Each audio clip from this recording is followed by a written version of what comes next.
Tchadiennes, Tchadiens, mes chers compatriotes, l'année 2017 s'achève et emporte avec elle nos joies et nos peines.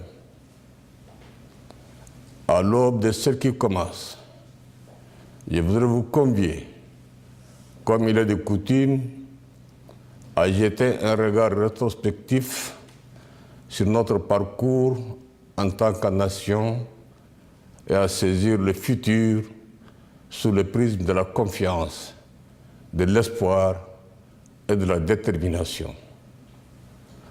L'année 2017 a été particulièrement éprouvante pour notre pays à l'image de 2 années précédentes. Nous avons fait face avec beaucoup de courage et de responsabilité à la conjoncture économique et financière.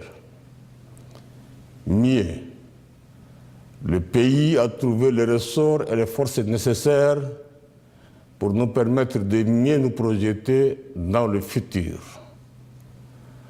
L'organisation réussie de la conférence de mobilisation des ressources pour le financement du plan national de développement PND 2017-2021 est le symbole fort de cette volonté commune de mettre le Tchad sur la voie rectiligne du progrès et de la modernité. Ce 8 septembre 2017, à Paris, notre pays a été honoré par tous ses amis et partenaires. Les annonces de contributions qui ont été faites ont comblé toutes nos attentes. Aujourd'hui, nombre de partenaires matérialisent leurs promesses. Le programme national de développement, il faut le noter, symbolise l'espoir du peuple tchadien car il participe de cette dynamique commune visant à garantir un développement harmonieux et durable. Mes chers compatriotes, le cap fixé par le Programme national de développement nous amènera à atteindre de manière inexorable l'émergence à l'horizon 2030. C'est pourquoi chaque Tchadien et chaque Tchadien doit se sentir concerné par cet outil qui est le fruit d'une réflexion participative et inclusive. Nous devons tous, à l'unisson, déployer notre génie, notre inventivité et notre énergie créatrice pour maintenir toujours vive la flamme de l'espoir. Nous n'avons pas le droit de flancher. Aucun obstacle ou écueil ne doit entamer notre enthousiasme et notre engagement collectif. Rien, absolument rien, ne doit nous détourner de lumineux chemin du développement qui est tracé à la perfection. Dans cette perspective, j'exhorte le gouvernement à travailler avec rigueur et dévouement et abnégation afin de permettre à la nation d'engager dans les meilleurs délais les premières dividendes du Programme national de développement. Mes chers compatriotes, comme je ne cesse de le rappeler à notre meilleure compréhension, le développement et la modernisation de l'agriculture et de l'élevage reste notre seule porte du salut. Notre pays est certes pourvu par la nature d'immenses ressources minières, mais le pilier central de notre émergence future repose sur le développement rural.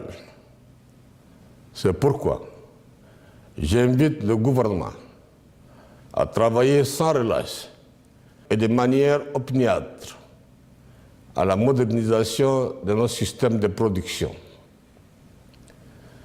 Toutes les actions nécessaires qui concourent à la réalisation de cet objectif ultime doivent être rapidement mobilisées et mises au point de manière optimale. La tâche est immense et délicate, car le défi à relever est pour le moins titanesque. Mais je suis persuadé, comme d'ailleurs tous les Tchadiens, que nous avons les moyens, les atouts et les potentialités nécessaires pour tenir ce pari. Si le gouvernement doit s'atteler à créer les conditions de la modernisation et de la transformation de l'agriculture et de l'élevage, il revient à la population de suivre cette belle dynamique. Jeunes, femmes et opérateurs économiques, tout le monde doit se mettre debout et à l'ouvrage. Oui, l'heure de la grande révolution du développement rural a sonné. Et c'est la seule et unique révolution qui mérite d'être menée aujourd'hui et maintenant. Toute la République doit se mettre résolument au travail pour garantir le succès de cet idéal commun. J'ai saisi cette opportunité pour mettre en garde tous ces ennemis de la nation qui ravagent allègrement le couvert végétal. Il est inadmissible que l'on détruise la nature et l'environnement qui sont les premiers facteurs du développement de l'agriculture et de l'élevage. Aujourd'hui, c'est un lourd préjudice qui est infligé à l'environnement. Cette année, c'est plus d'1 million d'arbres qui ont été coupés avec la complicité active des agents des eaux et forêts, des autorités administratives et des chefs traditionnels. Le gouvernement doit prendre toutes les mesures dissuasives nécessaires